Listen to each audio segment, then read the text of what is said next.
আসসালামু আলাইকুম রহমতুল্লাহি ওয়া বারাকাতুহ। আপনারা সবাই ভালো আছেন? আজকে একটি ঘটনা বলবো, মনোযোগ দিয়ে শুনবা, ঠিক আছে? ঘটনাটা হলো, কোনো আলেম যদি দুনিয়ামুখী হয়ে যায় তাহলে তার আখেরাত নষ্ট হয়ে যায়। মানে আখেরাতটা সে বাঁচাইতে পারে না, একদিকে তার গেলে আরেক দিকে হয় না। এরকম একটা ঘটনা বলবো। দৈনিক ব্যক্তি এক মাওলানা সাহেব সে কি করছে, দোকান দিছে আবার মাদ্রাসা পড়ায়, দুইটা একসাথে কাজ করতে চাইছে। এক হচ্ছে সে কি করছে, দোকান দিছে আবার মাদ্রাসাও পড়ায়। তো সে লাকড়ির দোকান দিছে, কাঠের দোকান আর কি। তো এক সময় সে ক্লাস করাইতেছিল, হঠাৎ করে এক গায়ে কাটছে, কাস্টমার, সে লাকড়ি কিনবো, বলতেছে ভাই আমি তো লাকড়ি কিনতে আইছিলাম। তখন হুজুরে বলতাছে, মানে চিন্তা করতেছে যে এখন যদি আমি লাকড়ি বেচি তাহলে ক্যালাসের বেকাত আসবে, ঠিক আছে? আর এখন যদি আমি কি করি, ক্লাস করি, তাহলে গায়ক চলে যাব।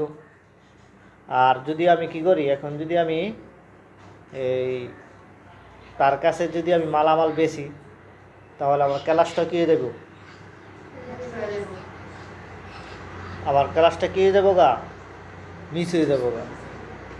গায়ক দুনোটার ভিতরে কি সমস্যা। তো সে নিজে নিজে চিন্তা করলো, যা গায়ক জালে যাইব, আমি আগে ক্লাসটা ঠিক রাখি। সে কী করলো, গায়করে বললো যে আপনি অপেক্ষা করেন, আমি ক্লাস করে আসতেছি।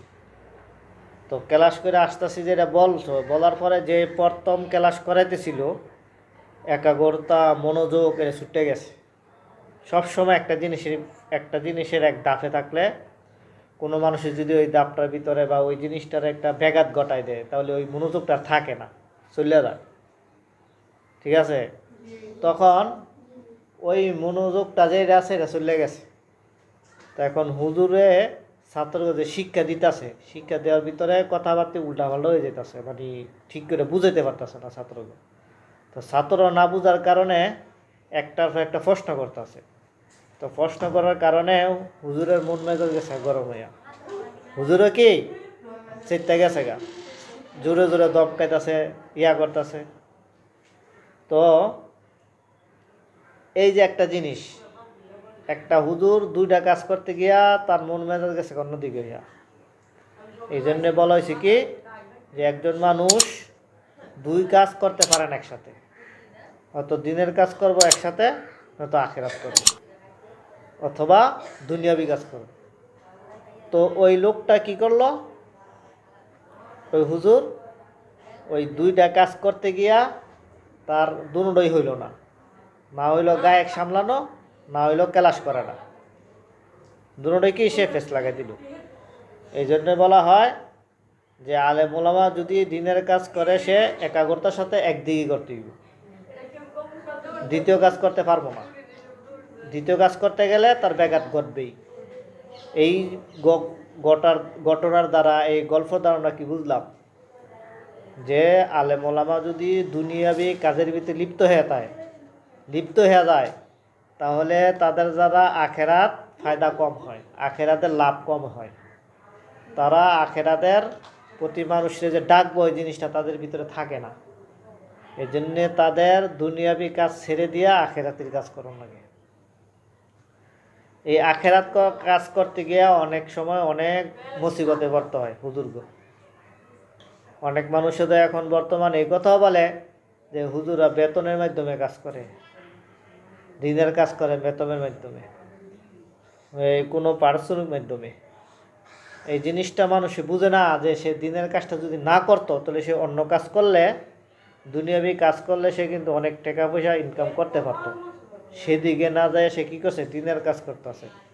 তো বেশি লাভ ছেড়ে দিয়ে সে অল্প লাভের দিকে গেছে, অল্প লাভ হইলেও সে দিনের কাজ করতেছে। একটা হরফের দাম কেউ দিতে পারবো? তামান দুনিয়া যদি এক পাল্লায় রাখে আর একটা হরফ যদি এক পাল্লায় রাখে, তামান দুনিয়ার ওজন হাল করে দেবো, একটা একটা হরফের ভারী হয়ে দেবো বেশি। একটা হরফের দাম দিতে পারতো না। কথা বুঝাইছে? তো সেই হিসাবে তো সামান্য কিছু হুজুরা নিতাছে যাও দুনিয়াবি চলার জন্য, দুনিয়ার কাজ করার জন্য, আখেরাতের কাজ করার জন্য দুনিয়াতে কিছু সামানা লাগে, সেই সামানাটা সামান্য কিছু নিতাছে, পুরোপুরি নিতাছে না তো। এর ভিতরেও মানুষের এক একজনে এক একটা দাবি, এক একজনে এক একটা প্রশ্ন, হুজুরা নিব কেন? হুজুরা কি মানুষ না? রক্তে মাংসে মানুষ না? হুজুরা না নিলে তো কি করব? হেরা তো কেউ ডাকাতি কইরা, কেউ থেকে ছিনতাই কইরা জোর করে নিতেছে না, হ্যাঁ ন্যায্য পাওয়াটা নিতেছে। তো আমাদের সবাইকে সঠিক বুঝ যেন দান করে আল্লাহ তাআলা, এই জন্য সবাই বলে আমিন। আখির দাওয়ানা আলহামদুলিল্লাহি রাব্বিল আলামিন।